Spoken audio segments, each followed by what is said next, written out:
இந்த வீடியோ வந்து எதுக்கான வீடியோன்னு உங்களுக்கு தெரியும்.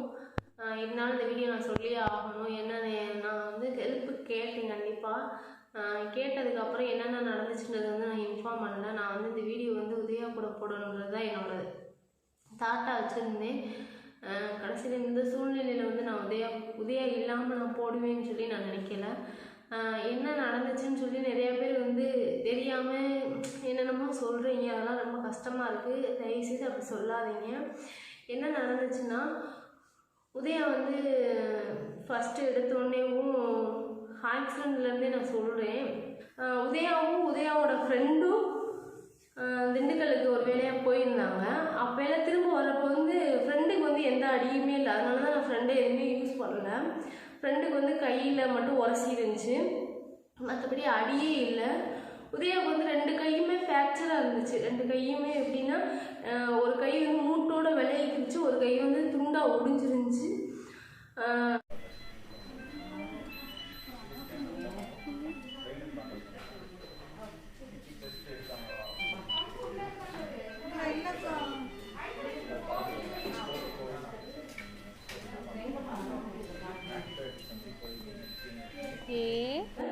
நான் பெரிய ஆஸ்பத்திரிக்கு போய் எங்கள் அண்ணன் மூலியமாக ஆம்புலன்ஸ் ரெடி பண்ணி நான் உதயா கொண்டு வர வச்சோம். அது 4 மணி நேரம் கழித்து வந்துச்சு. வந்ததுக்கப்புறம் வந்து ஃபிக்ஸ் வந்துருச்சு. பெரிய ஆஸ்பத்திரிக்குள்ள வந்தப்போ ஃபிக்ஸ் வந்துருச்சு. வந்தோடனேவும் எல்லாருமே நெஞ்சில் வந்து மசாஜ் கொடுத்தாங்க. கொடுத்த உடனேவும் பல்ஸ் கடகடன்னு குறைய ஆரம்பிச்சிச்சு. நான் தேவதாஸில் போய் சேர்க்குறப்ப டைம் வந்து 5:30 ஆச்சு. அப்படி சேர்த்து நான் வந்து காப்பாற்றிடுவோன்னு சொல்லிட்டு அந்த 2 நாள் வந்து எனக்கு நம்பிக்கை இருந்துச்சு. சரி உதயா வந்துடும். அப்பயும் கிரிட்டிக்கலாக தான் இருந்தாங்க. உதயா வந்துடும். டாக்டர்ஸ் ஃபுல்லாமே எனக்கு நெகட்டிவாக தான் பேசினாங்க. ஆனால் நான் பாசிட்டிவாக தான் நினச்சேன். வந்துடும் நம்ம உதயா, நம்மளை விட்டு எங்கேயும் போக மாட்டேன் அப்படின்னு நினச்சேன். கடைசியில் அந்த 1.5 மாதமாக இருக்கிறப்ப வேதனை மேலே வேதனை வந்து பிளட் சோர் விழுக வச்சுட்டாங்க. அதுதான் இதோட மெயின் காரணமே. அதுதான் ஹாஸ்பிட்டலில் வந்து தேவதாஸில் வந்து பிளட் சோர் விழுந்துருச்சு, பெரட்டி போடாததுனால. எனக்கு வந்து மெடிக்கல் டிபார்ட்மெண்ட் எதுவுமே தெரியாது. நான் வந்து பிகாம் தான் படிச்சிருக்கேன், பிகாம் சிஏ படிச்சிருக்கேன். ஆனால் எனக்கு வந்து மெடிக்கல் டிபார்ட்மெண்ட்டே தெரியாது. அப்படி இருக்கிறப்ப வந்து பிளட் சோர் விழுக வைக்கிறது இது எதுவுமே எனக்கு தெரியாது. அவங்க வந்து பிளட் சோர் விழுந்து ஆப்ரேஷன் பண்ணாங்க. எல்லாமே ஒரு இன்ஃபார்ம் பண்ணியிருந்தேன். கடைசியில் பார்த்தா நான் வந்து மீடியாவுக்குமே கொண்டு வரக்கூடாதுன்ற ஒரு இதில் தான் நான் வந்து உதயாவை பார்த்தேன். அப்படி இருக்கிறப்ப காசு இல்லாத ஒரு சுச்சுவேஷனில் கொண்டு போய் பெரிய ஆஸ்பத்திரியில் போடுறப்ப வந்து அவங்க என்ன சொல்லிட்டாங்க, ஒன்றுமே இல்லை, இந்த நீங்கள் முதல்ல வீட்டுக்கு எடுத்துகிட்டு போமான்னு சொன்னாங்க. அப்போல்லாம் எனக்கு பாலான்னு அவ்வளோ தைரியம் சொல்லி ஒப்பீனியன் கேட்டுச்சு. எல்லா இடத்துலையுமே எனக்கு பாலான்னு நின்றுருந்தாங்க. இப்போ வரைக்கும் நிற்கிறாங்க. அப்படி ஒரு ஃப்ரெண்டு கிடைக்கிறது வந்து எனக்கு என்ன சொல்லணும்னு தெரியலை. என் லைஃப்பில் முதல்ல ஒரு நல்ல ஃப்ரெண்டு கிடச்சிருக்காங்கன்னா அவங்க ஃபேமிலியாக மட்டும்தான் இருக்கும். அவங்க வந்து ஒப்பீனியன் கேட்குற நாங்கள் வேளாண்மையிலையும் இன்னொரு ஸ்பெஷலிஸ்ட்டு மூளைக்கு அங்கே போய் ஒப்பீனியன் கேட்குறப்போ வந்து அங்கே அமௌண்ட்டு கூட இருந்துச்சு, வேளாண்மையில் கம்மியாக இருந்துச்சு. ஸோ அதனால் அங்கே போய் சேர்த்துட்டோம். வேளாண்மையில் சேர்த்து வேளாண்மையில் நல்லா ட்ரீட்மெண்ட் போய்க்கிருந்தாங்க. நான் வந்து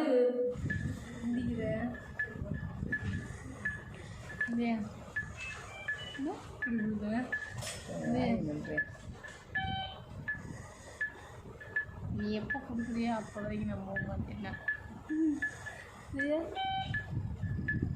சவுண்டு.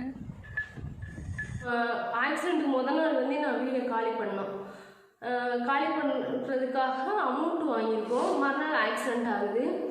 ஆக்சிடெண்ட் ஆகி 10 நாளில் அந்த வீட்டிலேருந்து நீ எப்போ காலி பண்ணுறேன்னு சொல்லி எனக்கு ஃபோன் பண்ணி கேட்டாங்க.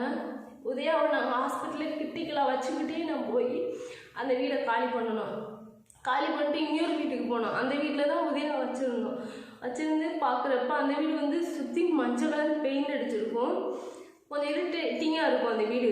உதயாவுக்கு வந்து நல்லா பளிச்சுன்னு வெளிச்சமாக இருக்கணும்னு சொன்னாங்க. அதுக்கடுத்து வந்து நாங்கள் வாடகை வீட்டில் இருந்தப்போ வந்து நான் அந்த வீடியோஸ் அப்லோட் பண்ணுறேன் எப்படி வச்சுருந்தேன்னு சொல்லிட்டு. லைட்டு வந்து ஒவ்வொரு லைட்டாகவும் மோஜாப்லேருந்து எனக்கு லைட்டு கொடுத்தாங்க. அந்த லைட்டை கூட நான் சுற்றி போட்டுவிட்டேன். ஏன்னா அந்த லைட்டு அமர்ந்து எரிஞ்சால் பார்க்கணுன்னு சொல்லிட்டு அந்த லைட்டை அப்லோட் பண்ணியிருந்தேன். அப்போல்லாம் வந்து லைட்டெல்லாம் நல்லா அப்படி பார்ப்பாங்க, என் ஃபோட்டோஸ் பார்ப்பாங்க, நான் போய் நின்றா பார்ப்பாங்க, என் தம்பி போய் நின்றா பார்ப்பாங்க, அத்தை போய் நின்றா பார்ப்பாங்க. அப்படியெல்லாம் பார்க்குறப்ப எங்களுக்கு நல்ல இம்ப்ரூவ்மெண்ட் இருந்துச்சு. திடீர்னு இந்த ஒரு நியூஸ் வரும்னு சொல்லி தெரியல. முதல் நாள் வந்து என்ன பண்ணிட்டாங்க, நாளைக்கு செக்கப் போகணுன்னா இன்றைக்கி வந்து ஒரு மாதிரி இப்படி திருப்பினா கண்ணு மேலே போகிறது, இப்படி திருப்பினா கண்ணு மேலே போகிறது, ஒரு மாதிரி ஐபால் ரொட்டேட் ஆகிட்டே இருந்துச்சு. பக்கத்தில் வந்து ஐ டாக்டர் எங்கள் ஏரியாவில் இருந்தாங்க. அவங்கள கூட்டிகிட்டு வந்து நான் காமிச்சோம். ஏன் அப்படி ஆகுதுன்னு, ஒருவேளை வந்து ஆக்சிஜன் கம்மியாக இருக்கிறதுனால அப்படி இருக்கும், பக்கத்தில் ஏதாவது ஹாஸ்பிட்டலுக்கு கூப்பிட்டு போய் ஓட்டு வந்து சப்போர்ட்டு கொடுங்கன்னு சொன்னாங்க.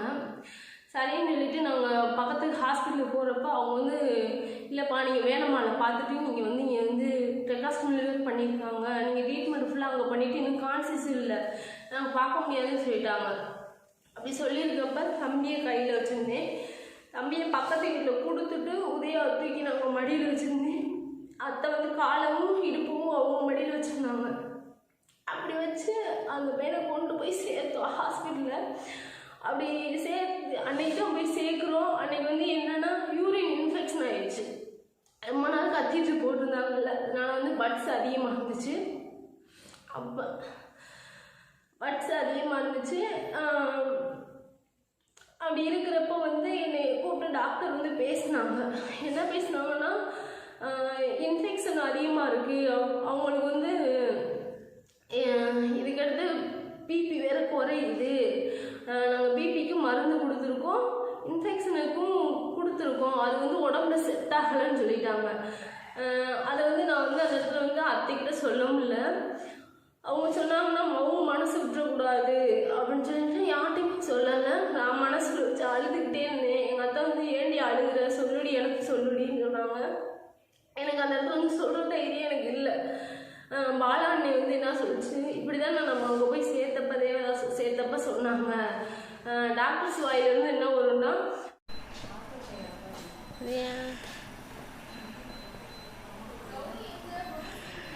இங்கே வர்றா, ஏய் ஏய் ராஸ்கல்,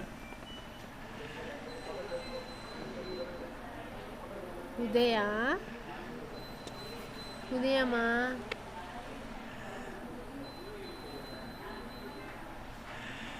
அவங்களுக்கு நல்ல இம்ப்ரூவ்மெண்ட் இருந்தால் தான் அவங்க இம்ப்ரூவ்மெண்ட் இருக்குன்னு சொல்லுவாங்க. இப்போ வந்து அவங்களுக்கு இருக்கும், ஆனால் உதய திரும்ப வந்துடுவார், அதை மட்டும் நீ நாங்களாம் இருக்கோம்ல அப்படின்னு சொல்லி அந்த இடத்துல தட்டி கொடுத்துச்சு. சரின்னுட்டு அந்த நம்பிக்கையில் தான் நான் இருந்தேன். ஐசியூக்கு ஷிஃப்ட் பண்ணாங்க. ஷிஃப்ட் பண்ணி நைட்டு ஒரு 8 மணி இருக்கும். ஹார்ட் பீட் 20 நிமிஷம் நின்றுச்சு. என்னைய கூப்பிட்டாங்க. போய் பார்த்தா நான் ட்ரெஸ்ஸிங் பண்ணுறப்ப இருக்க ஸ்கின்னுக்கும் அவங்க ஹார்ட் பீட் நின்றதுக்கப்புறம் இருக்க ஸ்கின்னுக்கும் நிறைய டிஃப்ரென்ஸ் தெரிஞ்சிச்சு. அப்படி தெரிகிறப்ப உதயா எந்திரிடா, நான் இருக்கேன்னா உனக்கு, உன் பின்னாடி எப்பயுமே நான் இருப்பேன் மாமா, எந்திரி மாமான்னு சொல்லி நான் அழுதேன். அழுகிறப்போ வந்து திருப்பியும் கொஞ்சம் அவங்க முயற்சி பண்ணாங்க. பண்ணுறப்போ வந்து அவங்க நல்லா மசாஜ் பண்ணாங்க, கழுத்துல ஏறி வச்சு குத்தி அவங்க பண்ணுறத பண்ணாங்க. ஹார்ட் பீட் திருப்பி வந்ததுக்கப்புறம் அவங்க பண்ணதை பண்ணாங்க. நான் வெளியில் வந்து அழுதையும் அத்தைக்கிட்ட சொல்லி அவங்க அந்த கடவுளை விசுவாசிப்போண்டின்னு சொல்லிட்டு, நாங்கள் கிறிஸ்டின் தான், அந்த கடவுளை விசுவாசித்தோம். உதயாவை எனக்கு திரும்ப கொடுன்னு சொல்லி நாங்கள் விசுவாசித்தோம். ஆனால் அந்த கடவுள் கைவிட்டுட்டாருன்னு ஒரு கோபம் இருக்குது. இருந்தாலும் திருப்பி நாங்கள் போய் அந்த கடவுள் மூலியமாக உதயாவை பார்க்கணுன்ற ஒரு வைராக்கியமே எங்களுக்கு இருக்குது. கண்டிப்பாக பார்ப்போம். இதுதான் என்னோடய லைஃப்பில் நடந்தது. இதுக்கு மேலே வந்து எதுவும் வந்து நடக்கலை. எனக்கு உதயா வேணுன்ற ஒரு எண்ணத்தில் இருந்தேன். ஆனால் நிறைய பேர் வந்து மீடியாவில் வேறு மாதிரி பேசியிருந்தீங்க. இப்போ என்னால் வந்து பேச முடியலை. மீடியா மூலியமாக நான் வரணுன்றது வந்து என்னோடய ஆசை கிடையாது. எல்லாருக்கும் பதில் கொடுக்கணுன்றதுக்காக நான் வரல. உங்கள் மூலியமாக எனக்கு நிறைய உதவிகள் வந்துச்சு, நிறையா ப்ரேயர் நடந்துச்சு. உதயா நல்லா எல்லாரும் பேர்னாலையும் காப்பாற்றி முடியணும்னு ஒரு நம்பிக்கை இருந்தது. நான் உங்களோட தைரியத்தில் தான் இருந்தேன். ஆனால் அந்த தைரியத்தை இப்போ இழந்துட்டு உட்காந்துருக்கேன். என் பிள்ளையை பார்க்கணுன்ற ஒரு காரணத்துக்காக நான் இப்போ வரைக்கும் நான் இருக்கேன். நானும் தப்பான முடிவுகள்லாம் எடுக்க போனேன். நம்ம இல்லாட்டினா நம்ம பிள்ளை வந்து வேறு மாதிரி வளர்ந்துருவானே, அனாதையா இருவானேன்னு சொல்லிட்டு இப்போயும் நான் என் உடம்பை பார்க்கணும் அந்த ஒரு வைராக்கியத்தில் உட்காந்துருக்கேன். இதுக்கடுத்து நான் யாருக்கு இன்டர்வியூ கொடுக்க சூழ்நிலையில நான் இல்லை.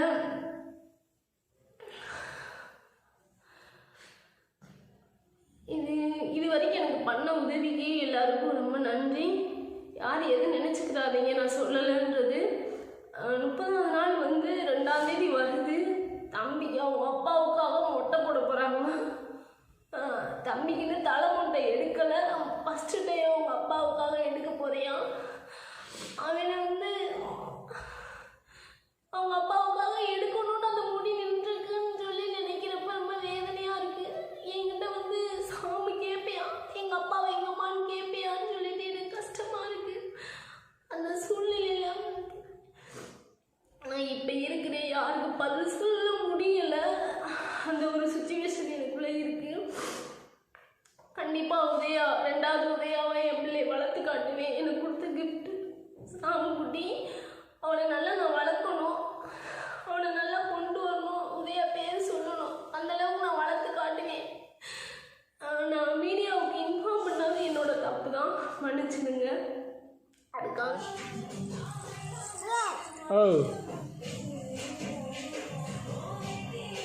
அப்படியே வலிக்குது.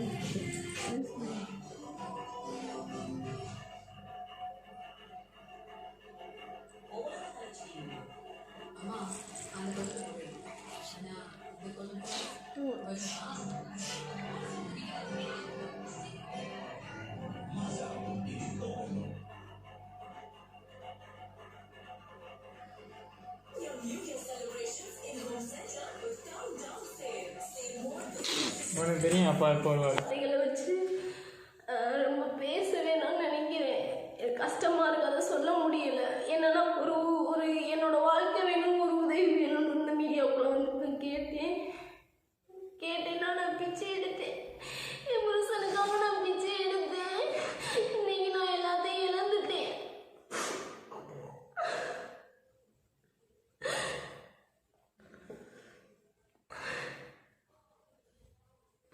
உதவி பண்ண எல்லாருக்கும் ரொம்ப நன்றி.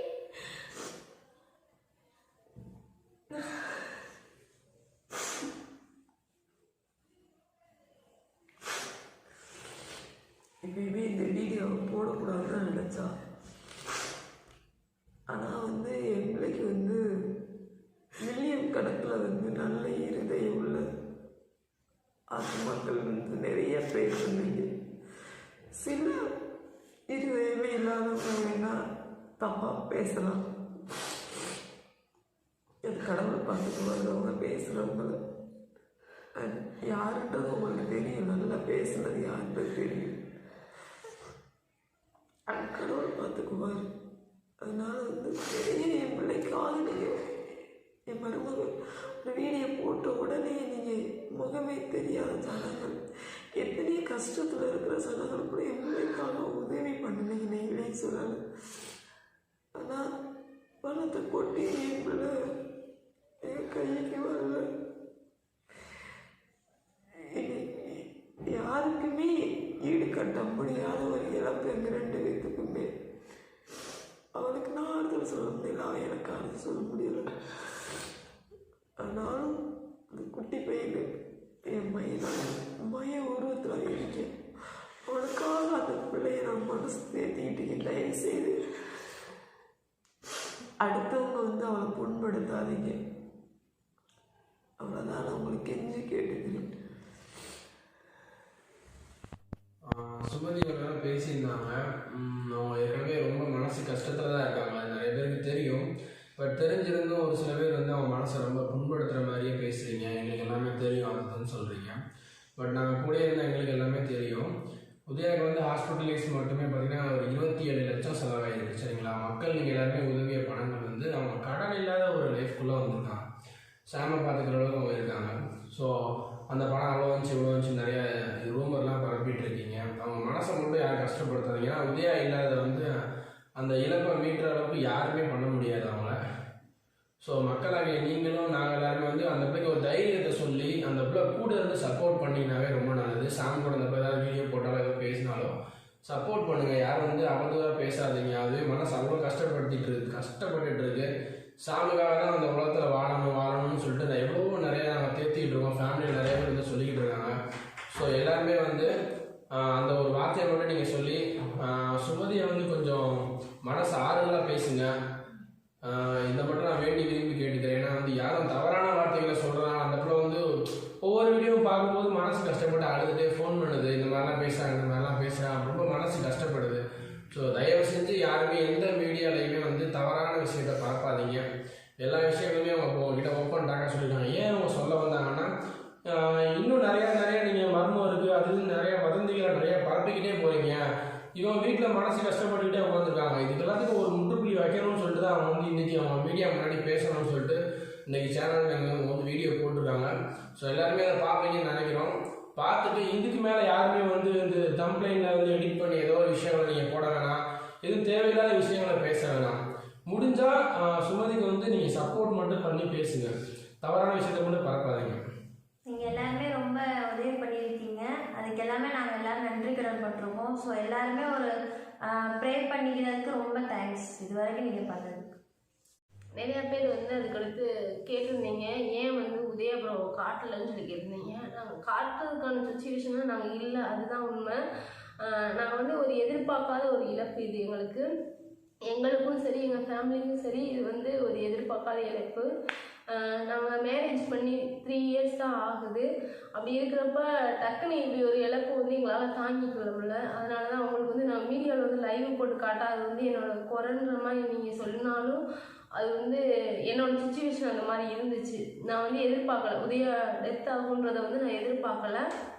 உதயா எனக்கு கிடைச்சிருன்ற ஒரு நம்பிக்கையில் அந்த ஒரு 5 நிமிஷம் வரைக்கும் நான் அப்படி தான் நினச்சேன். அவங்க கூப்பிட்டு ஹார்ட் பீட் நின்றுச்சுன்னு சொன்னதுக்கு என்னோடய மனநிலை எப்படி இருந்துச்சுன்னு எங்களுக்கு தான் தெரியும். நம்ம ஒரு உசுரை விட்டு கொடுத்துட்டோமே 4 மாதமாக போராடின்ற ஒரு சுச்சுவேஷனில் நான் இருந்தேன். அதனால தான் வந்து நான் வந்து லைவோ அதை உதயாவை அப்படி தூக்கணும் இப்படி தூக்கணும் ஆடம்பரமாக தூக்கி இருந்திருக்கலாம் அப்படிலாம் நான் வந்து அந்த இடத்துல யோசிக்கிற ஒரு தன்மையில் நான் இல்லை. அதனால தான் என்னால் வந்து உதயாவை காட்ட முடியல. பின்ன அதுக்கடுத்து வந்து ஒரு ஃபோட்டோ நாங்கள் வெளியிட்டிருந்தோம், உதயாவோட ஃபோட்டோ வெளியிட்டிருந்தோம். அந்த ஃபோட்டோ கூட வந்து மீடியாவிலேருந்து இவ்வளோ கொஸ்டின்ஸ் வந்ததுனால ஒரே ஒரு ஃப்ரெண்டு வந்து ஒரே ஒரு ஃபோட்டோ தான் இருந்தது, அந்த ஒரு ஃபோட்டோ தான் இருந்துச்சு. அதனால் வந்து அந்த ஃபோட்டோவை வந்து நான் வாங்கி அவங்க பாலான்னு இதில் அப்லோட் பண்ண சொன்னேன். பாலா கிட்டின்ற ஐடியில் வந்து நீங்கள் அப்லோட் பண்ணுனே என்னால் முடியலனே அப்படின்னு சொல்லி அந்த நேரத்தில் நான் அழுதுனால அந்த நேரத்து உங்களுக்கு விளக்கமாக வீடியோ போட்டிருப்பாங்க. அதில் வந்து எங்களோட ஃபோட்டோஸ் உதயாவோட ஃபோட்டோ வந்து அப்லோட் பண்ணியிருந்தாங்க. அதுக்கடுத்து வந்து உதயா நான் எப்படி பார்த்துக்கிட்டோன்றது வந்து சின்ன சின்ன வீடியோஸ் நான் எடுத்தேன். தம்பி வந்து ஏங்கிடக்கூடாது, உதயா வந்து நம்ம தூக்கலையே வைக்கலைன்னு சொல்லி ஏங்கிடக்கூடாதுன்னு சொல்லிட்டு தம்பி கூட உதயா விளையாடுற மாதிரி செய்கிற மாதிரி நான் ஃபோட்டோ வீடியோஸ்லாம் எடுத்து வச்சுருந்தேன். என்ன இம்ப்ரூவ்மெண்ட் இருந்துச்சுன்றத வீடியோவும் இதில் நான் அப்லோட் பண்ணுறேன். தேவையில்லாத வகந்தின்றீங்க மர்மம் அப்படிலாம் எதுவுமே இல்லை. நாங்களே எதிர்பார்க்காத ஒரு சூழ்நிலை எங்களுக்கு அமைஞ்சிருச்சு. அதனால் வந்து அந்த இடத்துல வந்து எனக்கு லைவ் போட்டு காட்டுற அளவுக்கு எனக்கு தைரியம் இல்லை, அதுதான் உண்மை. நான் போடக்கூடாதுன்னு இல்லை, நான் அப்படி வந்து யாருக்குமே வந்து தோணாதுங்க. அவங்களுக்கு எனக்கே வந்து தோணலை. அந்த டே வந்து அவர் இந்த மாதிரி ஆகிட்டாருன்னு சொல்லிட்டு அவ்வளோ மனசு கஷ்டப்பட்டு என்ன பண்ணுறதுனே தெரியல. அந்த நாள் ஃபுல்லாக எப்படின்னே தெரில, எங்கே இருக்கோம் என்ன பண்ணுறது தெரியல. அவ்வளோ சுமதி காலையிலேருந்து ஒரு தண்ணி கூட குடிக்க மாட்டேன்னு சொல்லி அவ்வளோ அழுது கஷ்டப்பட்டு இருக்கும்போது உங்களுக்கு வீடியோவில் லைவ் போட்டு எப்படி காட்டுவாங்க யோசிங்க. இன்றைக்குமே அவங்க வீடியோ போடுறதுக்காகவே நிறைய பேரோட திரும்ப ஏதோ பேசிக்கிட்டே இருக்கீங்க, அது ஒரு இது ஸ்டாப் பண்ணுன்றதால இன்றைக்கி அவங்க வீடியோ போட்டிருக்காங்க. ஸோ அவங்க சுச்சுவேஷனில் இருந்து பார்த்தீங்கன்னா மட்டும்தான் அது உங்களுக்கு என்னன்றது தெரியும். அவங்க அவ்வளோ உயிராக லவ் பண்ணி ஒரு 3 வருஷத்துக்குள்ளேயே வந்து இவ்வளோ பெரிய இது வந்துட்டுன்னு போது அவங்க மனசை அவங்க தாங்கிக்க முடியாத அளவுக்கு அவங்க அந்த வலியை வந்து நம்ம சரிப்படுத்தி கொஞ்சம் கொஞ்சமாக தேர்த்தி அந்த பிள்ளையை வந்து வாழ்க்கையில் ஒரு நல்ல ஒரு ஸ்டேஜுக்கு கொண்டு வரணும்னு நினச்சி எல்லாருமே அவங்க சப்போர்ட் மட்டும் பண்ணுங்க தயவு செஞ்சு. யாரும் அந்த பிள்ளையோட மனசை கஷ்டப்படுத்தி இன்னும் கஷ்டப்படுத்தி ஏன்டா இருக்கும் அப்படின்னு தான் ஏற்கனவே இருக்குது. நீங்கள் இன்னும் மேலும் பேசி அந்த பிள்ளையோட மனசை ரொம்ப துன்புறுத்த மட்டும் செய்யாதுங்க தயவு செஞ்சு. எல்லாருமே எங்களுக்கு உதவி பண்ணியிருக்கீங்க, நிறையா பேர் ப்ரேயர் பண்ணியிருக்கீங்க, அதுக்காக ரொம்ப நன்றி. இதுதான் நான் அந்த மீடியாவுக்கு சொல்லணும்னு இருந்தேன். ஆனாலும் இது வந்து நான் 30வது நாள் வந்து 2ஆம் தேதியோடு இருக்குது. அன்றைக்கி வந்து தம்பிக்கு மொட்டை போடுவாங்க. அந்த இடத்துல வந்து அன்னைக்கு நான் மீடியாவில் போடலான் இருந்தேன். இருந்தாலும் நிறையா பேர் வந்து கொஸ்டின்ஸ் எல்லாம் வேறு மாதிரி கேட்டுக்கிட்டே இருந்தீங்க. அதனால் வந்து உங்களுக்கு இப்போயே சொல்ல வேண்டிய ஒரு சூழ்நிலை வந்துருச்சு. இதுவுமே என் மனசை நான் தைரியப்படுத்திக்கிட்டு தான் இந்த மீடியாவில் நான் வந்திருக்கேன். என்னோடய லைஃப் இதுதான், இதை யாரும் தப்பாக மிஸ்யூஸ் பண்ணாதீங்க, இதுதான் உண்மை.